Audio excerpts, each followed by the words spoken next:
আল্লাহর পবিত্র কালামের একটা কথাও কোনোদিন মিথ্যা হয় নাই, কখনো আর মিথ্যা হবে না।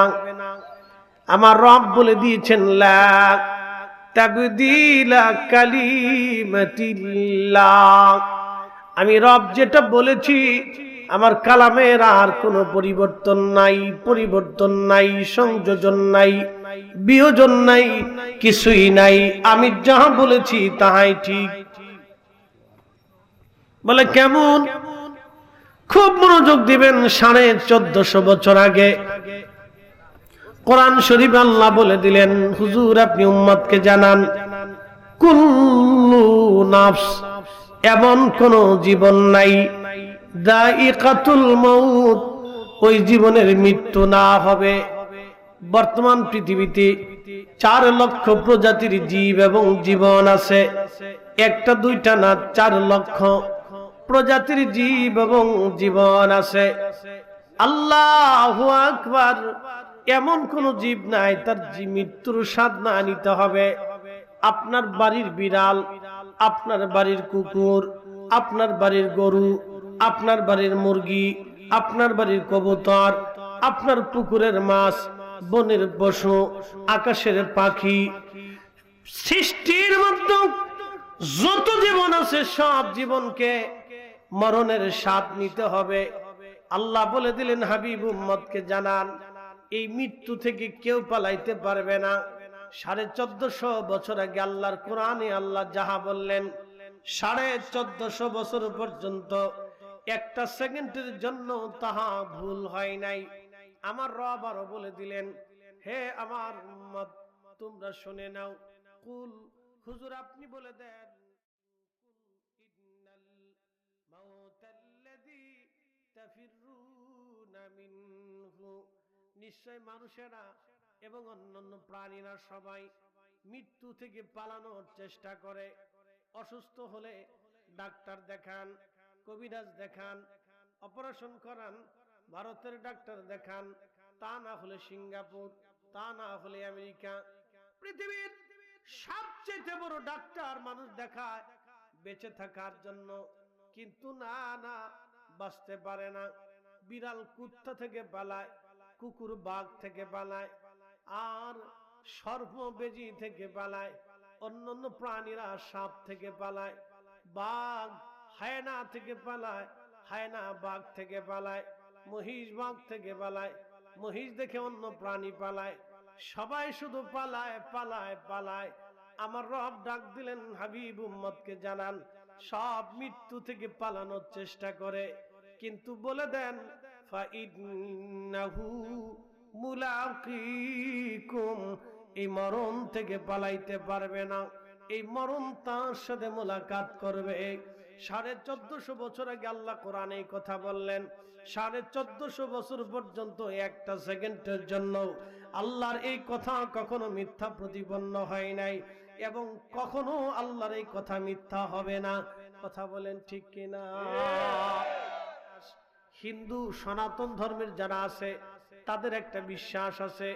তাদের বিশ্বাস হলো তারা পুনর্জন্মে বিশ্বাসী, অর্থাৎ তাদের বিশ্বাস হলো যদি দুনিয়াতে তারা ভালো কাজ করে যায় তাহলে ভগবান তাদেরকে আবার পৃথিবীতে পাঠাবে, বাদশা বানাবে, জ্ঞানী বানাবে, গুণী বানাবে। এটা হলো তাদের ধর্মের বিশ্বাস। আর যদি তারা দুনিয়াতে খারাপ কাজ করে যায় তাহলে ভগবান তাদেরকে আবার পৃথিবীতে পাঠাবে, কুত্তা বিলাই করে তাদেরকে দুনিয়াতে পাঠাবে। এটা হলো সনাতন ধর্মের বিশ্বাস। আমি কোনো বিশ্বাসকে হাই করব না, সেটা তার বিশ্বাস, তার কাছে আছে। কিন্তু আমাদের ইসলামের বিশ্বাস হলো কোনো ফিরে আসার আর সুযোগ নাই। একবার কবরে চলে গেছে, দুনিয়াতে আসার আর কোনো রাস্তা নাই। কথা বলেন ঠিক কিনা? ওয়ালাই ওয়াক্খিরাল্লাহু নাফসান ইযা জাআ আজালুহা।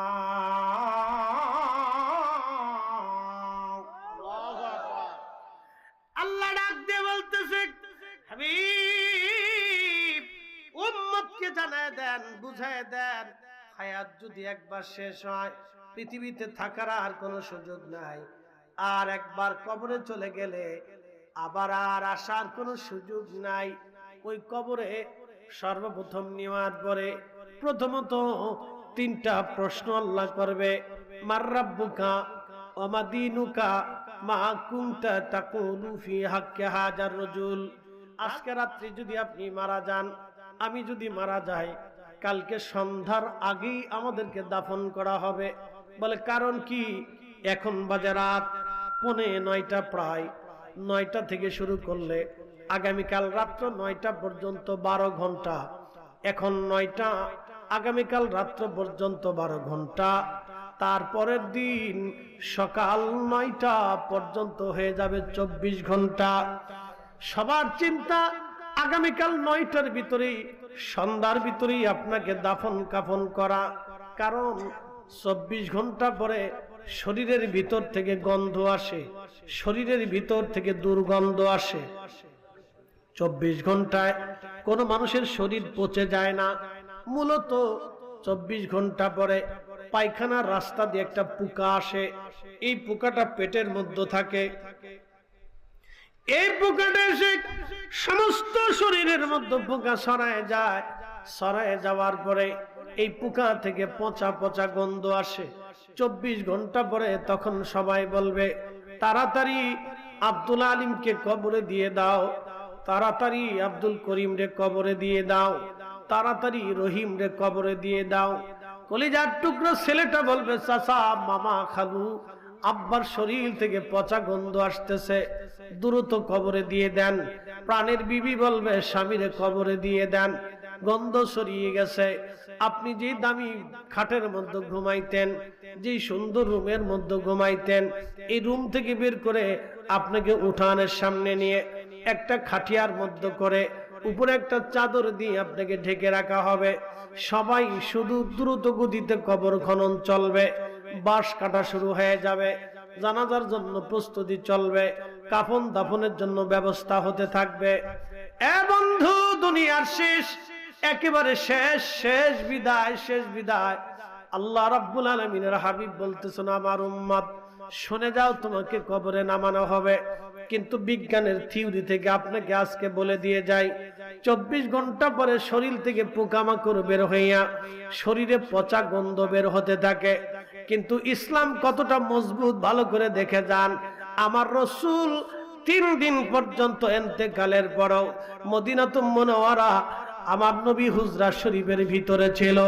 3 দিন পর্যন্ত আমার নবীর শরীর থেকে দুর্গন্ধ আসা তো দূরের কথা, আমার রাসূলের শরীর মুবারক থেকে আল্লাহর বেহেশতের খুশবু 3 দিন পর্যন্ত আসতেছিল। একটা সেকেন্ডের জন্য বন্ধ হয় নাই। আমরা মরে গেলে শরীর থেকে পচা গন্ধ আসে, 24 ঘন্টা পরে পায়খানা রাস্তা দিয়ে পোকা আসে। বিজ্ঞান বলতেছে 3 দিন পরে পেট ফাটা শুরু হয়ে যাবে, পেট ফাটতে শুরু হবে। 3 দিন পরে কবরের ভিতরে পেট ফাটা শুরু হবে, নাড়ি বুড়ি বের হতে থাকবে। 17 দিনের মাথায় পেট ফেটে একবারে মিসমার হয়ে যাবে, সমস্ত গোশতগুলি ছড়িয়ে যাবে এবং 2 মাসের মধ্যে সমস্ত গোশতগুলি মাটির সাথে মিশে যাবে, শুধু হাড় থেকে যাবে, আর কিচ্ছু থাকবে না। 1 বছর পরে সমস্ত হাড়গুলি পচে যাবে। 2-1টা বড় হাড় হতো থাকতে পারে, মেরুদণ্ডের বড় হাড় অথবা পায়ের এবং হাতের বড় হাড়গুলি কোন রকম টিকে থাকতে পারে, নতুবা তাও নষ্ট হয়ে যেতে পারে। কোরআনের সাথে বাস্তবতার কত মিল আল্লাহ জানাই দিলেন, আলা ইন্না আউলিয়া আল্লাহি লা খাউফুন আলাইহিম ওয়ালা হুম ইয়াহজানুন। আল্লাহু আকবার। সাবধান আমার ওলি যারা, কোনো ভয় নাই, কোনো চিন্তার কোনো কারণ নাই। বাস্তবতা থেকে বুঝে যাবেন আজ কোরআন কত চমৎকার। 1450 বছর আগে যাহা আমার আল্লাহ বলেছেন, 1450 বছর না, পৃথিবী যতদিন পর্যন্ত থাকবে, লা তাবদীলা কালিমাতিল্লাহ, আল্লাহর কালাম আর কোনদিন পরিবর্তন হবে না।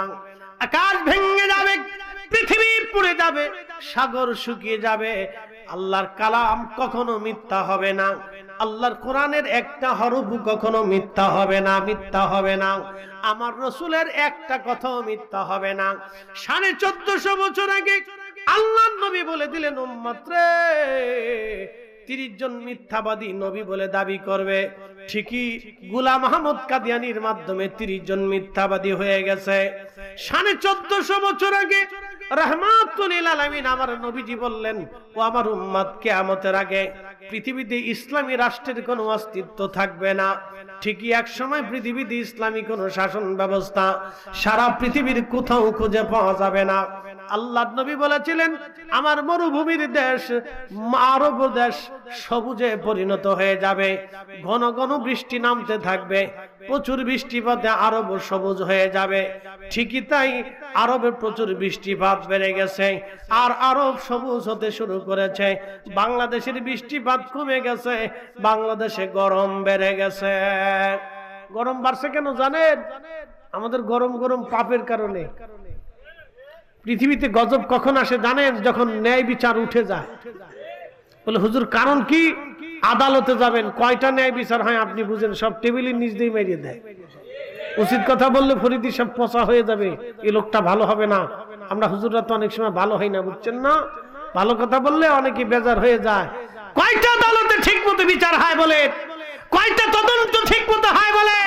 টাকার বিনিময়ে তদন্ত হয়, মামলা শুরু হয় মিথ্যা দিয়া, মামলা শেষ হয় মিথ্যা দিয়া, সবই মিথ্যা, আগা থেকে শেষ পর্যন্ত মিথ্যা, আদালত মিথ্যা, সব বিচারও মিথ্যা হচ্ছে। টাকার কারণে আদালত রায় দিচ্ছে। আমার দেশের হাজার হাজার গরিব মানুষ টাকার কারণে বিচার পায়। আমাদের কাজ হচ্ছে মানুষদেরকে যে কোনো ভাবেই হোক চেষ্টা করা, তাহলে যাতে সরাসরি সুদের ভিতরে জড়াই না যায়। কথা ঠিক কিনা? কেউ ব্যাংকে টাকা রাখে হচ্ছে নিরাপত্তার জন্য। কিসের জন্য? নিরাপত্তার জন্য। সবাই সুদ খায় তা কিন্তু না, নিরাপত্তার জন্য ব্যাংকে টাকা রাখে। যে আমি টাকাটা ঘরে রাখবো, দুলাভাইরা নিয়ে যাবে। এখন তো মোটামুটি চুরি ডাকাতি বাড়ছে, গরু চোর ছাগল চোর এগুলো বাড়ছে, মুরগি চোরও বাড়ছে। আপনাদের সিলেটে কি আছে জানি না, আমাদের দক্ষিণবঙ্গে বাড়ছে। মুরগি চুরি হয়, গরু চুরি হয়, ছাগল চুরি হয়। সেদিন 5 মিনিটের জন্য আমার ধরতে পারে নাই, তাহলে আমারও মোটামুটি চুমা টুমা দিয়ে দিত যে দুলা হুজুর আপনি যেহেতু ওয়াজ নসিহত করেন, তা আমরা পথে ঘাটে দাঁড়াইছি, যা আছে দিয়ে যান, কথাবার্তা কইেন না, চুপচাপ থাকেন। 5 মিনিটের জন্য ধরতে পারে নাই। ডাকাতি চলতেছে, একটা গাড়ি ছুটে এসে এই ওরে গাড়ি গুড়িদের কুপাইছে, ভিড়াইছে, ও ছুটে এসে সিকেট ডুকের ফেরে কয় আগে না ডাকাতি চলতেছে, ডাকাতি চলতেছে। ওরাও দাঁড়াইছে, আমরা ঘুরে ঘুরে দাঁড়া দিয়ে ওর কায়দা মতো ফিডেন ফুডেন উত্তম মধ্যম যা দিয়ে ওর কায়দা মতো দিছে। বুঝতে পারছেন? তো এই সুযোগ পেলেই সব ব্যবহার করে। আপনি একটা জিনিস চিন্তা করেন, আমাদের পুলিশ প্রশাসন যেমন তাই হোক, এরা আর ভিতরে ভালো আছে মন্দ আছে, আল্লাহ সবের ভালো করুক, আমরা দোয়া করি। এটা যদি দুর্বল হয় তাহলে কিন্তু আমাদের চোর ডাকাতির কবলে পড়া লাগবে, এটা বিপদ আছে। একটা দুর্বল হলে আর একটা ঝামেলা আছে। এই জন্য এই সকল সমস্যা যেন দ্রুত গতিতে আল্লাহ আমাদের সমাধান করে দেয়। আমরা চাই যেই দেশ চালাক সুষ্ঠু মতো চালাক। আমরা তাদের কাছে দেশ চাইতেছি না, আমরা শান্তি মতো ঘুমাইতে চাই, দুবেলা পেট মোড়ক ভালো মতো খাওয়া দাওয়া করে আমার বাচ্চা কাচ্চা নিয়ে সুখে শান্তিতে আমরা থাকতে চাই। কথা বলেন ঠিক কিনা? আমাদের সাধারণ মানুষের এর চেয়ে বেশি চাওয়া পাওয়া নাই। আমরা শত হাজার কোটি টাকার মালিক হইয়ে এগুলির আশা আমাদের কারোই নাই, অনেকেরই নাই। অনেকে চিন্তা করবে এত হাজার কোটি টাকার মালিক আমি হইতে পারবো না, খামা ওই স্বপ্ন দেহে লাভ নাই। একটা চাকরি বাকরি করে কোন রকম দিনতবাদ করে আল্লাহ রাস্তা আল্লাহ জিকির ফিকির করে দুনিয়ার থেকে চলে যেতে বললেই ভালো। এই চিন্তা অনেক লোকই বেশি করে। হাজার হাজার কোটি টাকার মালিকের হওয়ার স্বপ্ন আমাদের দেশে খুব কম লোকই দেখে। 2-1 স্বপ্ন টপ্ন ঘুমায় দেখে, ঘুমায় দেখতে দেখতে অনেকে ঘুমের মতলে কত পেশাব করে দেয়। হ্যাঁ, ছোটকালে স্বপ্ন দেখছি যে তাল গাছের গোড়ায় পেশাব করতেছেন, ঘুমে তো উঠতে দিয়ে বিছনা শেষ। বুঝতে পারছেন না? স্বপ্ন তো কতজন কত কিছুই দেখে, তো স্বপ্ন দেখলেই তো হবে না। তো যাই হোক, যে কথা বলছিলাম যে আল্লাহর নবী 1450 বছর আগে যা বলছে এটাই ঠিক হবে। কথা বলেন ঠিক কিনা? রাসূল বলেছেন আরব আরব সবুজে পরিণত হবে। আল্লাহর নবী আরব নিয়ে আল্লাহর নবী নিঃশ্বাস ছেড়েছিলেন। আরব আরবের প্রত্যেকটা ঘরে ঘরে ফিতনা ঢুকে যাবে। ঠিক আপনি যদি তাই দেখেন, দুবাই, কাতার, কুয়েত, বাহরাইন, আরবের উন্নত দেশগুলির প্রত্যেকটা ঘরে ঘরে ঘরে ঘরে ফিতনা ঢুকে গেছে। উপরে বোরকা পরে, নিচে জিন্সের প্যান্ট পরে। ওদের আমার বেডি ভালো। যা দেখেন লোহিত সাগর, জেদ্দা পথগুলিতে সাগরের পাড় দিয়ে ঘুরে যায় দেখেন আরব। যেই নারীরা বীর সন্তান জন্ম দিত, যেই দেশের নারীরা ওলি জন্ম দিত, যে দেশের নারীরা আলেম জন্ম দিত, যে দেশের নারীরা যোদ্ধা জন্ম দিত, সে দেশের নারীরা সমুদ্রের পারে ঘুরে বেড়াচ্ছে। তার কি অবস্থা? কোথায় নামাজ, কোথায় জিকির, কোথায় হক, কোন সিস্টেম নেই। আরবে জেনা ভরে গেছে। আর এদের দেশে মৌলবীরা আমার দেশে এসে কালেমার ভিতরে ভাগাভাগি শুরু করে দেখে মুহাম্মদুর রাসূলুল্লাহ পাশাপাশি লেখা যাবে না। আরে বেটা, এই মুহাম্মদুর রাসূলুল্লাহ দিয়ে দিন পেয়েছি। মুহাম্মদুর রাসূলুল্লাহ না হলে আল্লাহ চিনতাম না, মুহাম্মদুর রাসূলুল্লাহ না হলে কোরআন পেতাম না, মুহাম্মদুর রাসূলুল্লাহ না হলে আযান পেতাম না, মুহাম্মদুর রাসূলুল্লাহ না হলে জান্নাত হবে না, মুহাম্মদুর রাসূলুল্লাহ না হলে ঈমান হবে না, মুহাম্মদুর রাসূলুল্লাহ না হলে ধর্ম হবে না, মুহাম্মদুর রাসূলুল্লাহ না হলে ইয়াকিন হবে না। মুহাম্মদুর রাসূলুল্লাহ শব্দ কালেমা থেকে যারা বাদ দিতে চায় সব কেটে ইহুদির দালাল। আউলিয়া کرامকে যারা ছোট করে দেখে সবগুলি বাটপার। আমি ঠিক বললেও ঠিক, না ঠিক বললেও ঠিক। এদের অবদান চির অবিস্মরণীয়। এদের অবদানকে যারা অস্বীকার করে তারা নিজের বাপকে অস্বীকার করে। তাদের ত্যাগের কথা শুনলে আপনার গা হিম হয়ে আসবে যে তারা কি কঠিন ত্যাগ স্বীকার করেছে। সুদূর ইয়ামান থেকে সৌদি আরব হয়ে পায়ে হেঁটে হেঁটে সেই তৎকালীন জমানার কত পথ অতিক্রম করে আল্লাহর মহান ওলি জমিনে কালেমার দাওয়াত দিতে এসেছিলেন। আপনি কল্পনা করতে পারবেন? কালেমার আযান থাকবে, ঈমান থাকবে, নামাজ থাকবে, মসজিদ থাকবে, নতুন মুসলমান আসবে, কিন্তু আমরা থাকব না। কথা ঠিক কিনা? চলে যাব কার কাছে? আল্লাহর কাছে। একসাথে বলে আল্লাহর কাছে। ওয়া ইন্না ইলাইহি রাজিউন। এই আয়াতের বাস্তব প্রমাণ আমি আজকে আপনাদের সামনে তুলে ধরতেছি। আল্লাহর কোরআন বলল, ইয়া আইয়াতুহান নাফসুল মুতমাইন্না তুরজিই ইলা রাব্বিকি রাদিয়াতাম মারদিয়া। হে নফসে মুতমাইন্না, প্রশান্ত আত্মা, তুমি প্রশান্ত আত্মা।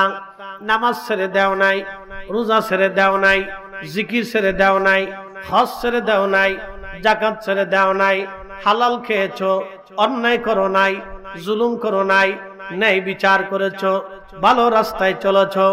আমাদের দেশে দেখবেন যারা ন্যায় করে, অন্যায় করে না, ন্যায় বিচার করে, ন্যায় পথে থাকে, তাদেরকে এই সমাজ বেশি দিন বাঁচতে দেয় না, তাদেরকে এই সমাজ তাদেরকে সাইড দেয় না, তাদেরকে এই সমাজ বেশি দিন গ্রহণ করে না।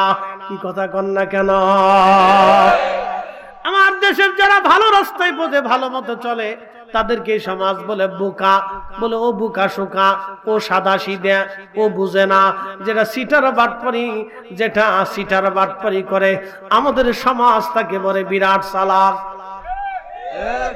যার কারণে আমাদের সমাজে ভালো মানুষের ঠাঁই হয় না, ভালো মানুষের জায়গা হয় না। আল্লাহর কোরআন বলতেছে, হে নফসে মুতমাইন্না, তুমি আমি আল্লাহর সন্তুষ্টির দিকে চলে আসো। তুমি আর দুনিয়াতে থাইকো না, তুমি আমি আল্লাহর কাছে চলে আসো। ফাদখুলি ফি ইবাদি ওয়াদখুলি জান্নাতি। আমি আল্লাহর জান্নাতের দিকে তুমি চলে আসো। আল্লাহর নবী বললেন, আল কবরু রাউযাতুম মিন রিয়াজিল জান্নাহ। আমার এই উম্মতের বাগান, কবরটাকে আমার আল্লাহ জান্নাতের বাগান বানায়া দেয়। একসাথে জোরে বলবেন কি মারহাবা। ওই মালিকের হাতে জীবন, ওই মালিকের হাতে আমার মরণ। এবছরে হজ শেষ করে মদিনায় সময় মাত্র 8 দিন, 5-8 40 ওয়াক্ত নামাজ। মদিনাতে 40 ওয়াক্ত নামাজ হাজিরা পড়ার চেষ্টা করেন। যদিও হাদিসের সনদ দুর্বল, নবী বলেছেন আমার মদিনাতে 40 ওয়াক্ত নামাজ যদি আমার মসজিদে কেউ জামাতের সাথে একাধারে 40 ওয়াক্ত নামাজ পড়ে, আমার মালিক তার নাম মুনাফিকের খাতা থেকে কেটে দিয়ে ইমানদারের খাতায় নাম লিখে দিবে। হাদিস দুর্বল কিন্তু কথা সত্য। শেষের দিন, তার আগের দিন আমার মনটা বারবার কাঁদতেছিল আমি উহুদে যাব। তো রাতের আধারে গেলাম, চিন্তা করলাম দিনে তো বহুবার গেলাম, রাত্রিবেলা একবার একটু ঘুরে আসি। তার কাটার বেড়া কাটা ছিল। যেই ফাঁকা জায়গা উহুদে নবীজি বিশ্রাম করেছিলেন, ওই জায়গাটা সিমেন্ট দিয়ে ঢেকে রেখেছে এবং সুন্দর করে জানালার মতো একটু কাটা রেখে দিয়েছে। ভিতরে কেউ ঢুকতে পারে না, কিন্তু পাশে যাওয়া যায়। আমরা রাত্রিবেলা হেঁটে হেঁটে উঠলাম, 4-5 জন আলেম। রাত্রিবেলা যখন ওইখানে আমরা ঢুকলাম, মালিকের হাতে আমার জীবন। ওই আল্লাহর কসম করে বলতেছি, বাতাস থেকে সুঘ্রাণ আসতে লাগলো। পৃথিবীর কোন আতরে সুঘ্রাণ আপনি পাবেন না, কোটি টাকা দিলেও এই সুঘ্রাণ আপনি পাবেন না। বাতাসের মধ্যে সুঘ্রাণ শুধু ভেসে ভেসে আসতেছে। আমরা চিন্তিত, ব্যাপার কি, এত ঘ্রাণ কোথা থেকে আসে? যেইখানে আল্লাহর নবী ফাঁকা জায়গাতে বিশ্রাম করেছিলেন, ওইখানটা তো সিমেন্ট দিয়ে লাগানো, শুধু জানালার মতো কাটা। মাথা ঢুকাইয়া ভিতরে যখন নাক লাগাইলাম, দেখি আল্লাহর নবী যেখানে বিশ্রাম নিয়েছিলেন 1450 বছর পরে, সেখান থেকে এখনো জান্নাতের ঘেরান পাওয়া যায়। আমরা এখানে স্থির থাকতে পারি নাই। আমরা এতগুলি আলিম ওইখানে এশার নামাজ পড়লাম, ওইখানে মিলাদ শরীফ পড়লাম, জিকির করলাম, দোয়া করলাম। এত সুঘ্রাণ পৃথিবীর কোন আতরে হবে না। আমাদের দেশে সনাতন ধর্মে যারা বিশ্বাসী আছে, তাদের একটা বিশ্বাস আছে। খ্রিস্টীয় ধর্মে যারা ধর্মে যারা আছে, তাদের একটা বিশ্বাস আছে। ইহুদি ধর্মে যারা আছে, তাদের একটা বিশ্বাস আছে। নাস্তিকতাবাদে যারা আছে, তারা একটা বিশ্বাস আছে। ভারতে পাঞ্জাবে শিখ ধর্মের মানুষ আছে, তাদের একটা বিশ্বাস আছে। আপনি নেপাল, ভুটান, থাইল্যান্ড, চীন, জাপান, কোরিয়া, এই বেল্টগুলিতে, ইন্দো প্যাসিফিক অঞ্চলগুলিতে যদি আপনি দেখেন, তো প্রচুর পরিমাণে বৌদ্ধ আছে। তো বৌদ্ধ ধর্মেরও একটা বিশ্বাস আছে। এরকম পৃথিবীতে শত শত হাজার হাজার ধর্ম আছে, প্রত্যেক ধর্মের এক একটা বিশ্বাস আছে। তা আমরা যে ইসলাম, আমরা মুসলমান, আমাদের একটা বিশ্বাস আছে। কথা ঠিক কিনা? আছে না বিশ্বাস? আমাদের একটা বিশ্বাস আছে। তা আমাদের প্রথম বিশ্বাস হচ্ছে লা ইলাহা ইল্লাল্লাহ, একসাথে। যেমন আমাদের খ্রিস্টীয় ধর্মে যারা বিশ্বাস করে, তাদের বিশ্বাস হলো আল্লাহ আছে, গড, প্রভু আছে। গডের আবার স্ত্রী আছে। তাদের বিশ্বাসে সৃষ্টিকর্তার স্ত্রী আছে এবং তার ছেলে মেয়ে আছে। আমাদের বিশ্বাসে আল্লাহর স্ত্রী হতে পারে না, কারণ যিনি স্রষ্টা, তার স্ত্রীর প্রয়োজন নাই। কি কথা ঠিক কিনা? ঠিক।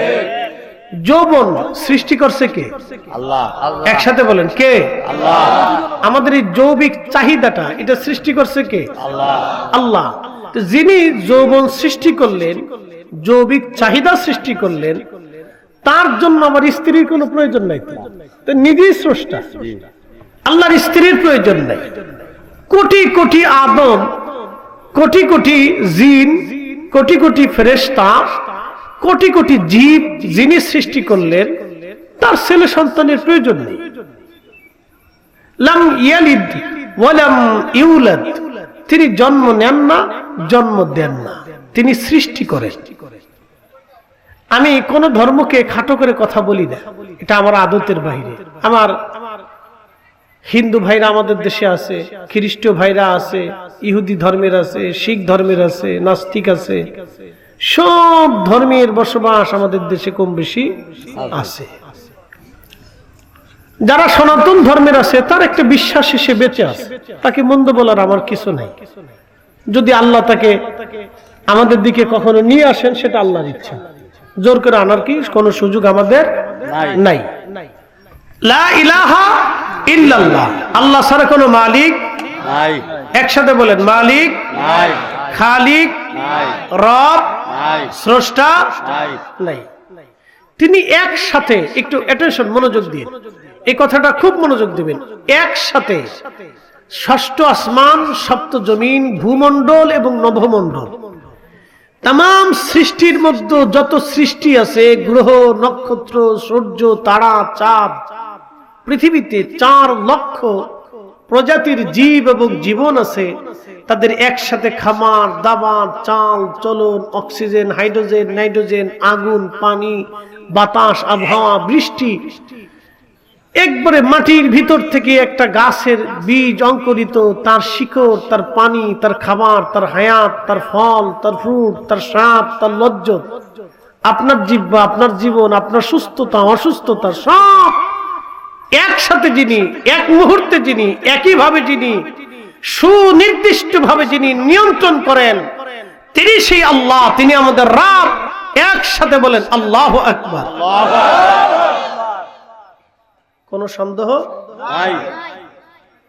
রব্বুল আলামিন যিনি সুনির্দিষ্টভাবে, সুপরিকল্পিতভাবে তাম সৃষ্টিগুলি যিনি একইভাবে নিয়ন্ত্রণ করেন, তিনি আমার আল্লাহ, আমার রব। আমাদেরকে ডাক দেয়া বলেন, হে আমার বান্দারা শোনো, আলাম তারা আন্নাল্লাহা ইয়াসজুদু লাহু মান ফিস সামাওয়াতি ওয়া মান ফিল আরদ। আমার রব ডেকে বলতেছে, হে বান্দা, আমি আমার রাসূলকে ডাক দিয়ে বললাম, হাবিব, আপনি কি লক্ষ্য করেন নাই আসমান জমিনের মধ্যে যাহা কিছু আছে, সব কিছু আমি আল্লাহকে সিজদা দেয়। একবার জোরে বলা যাবে কি আল্লাহু আকবার।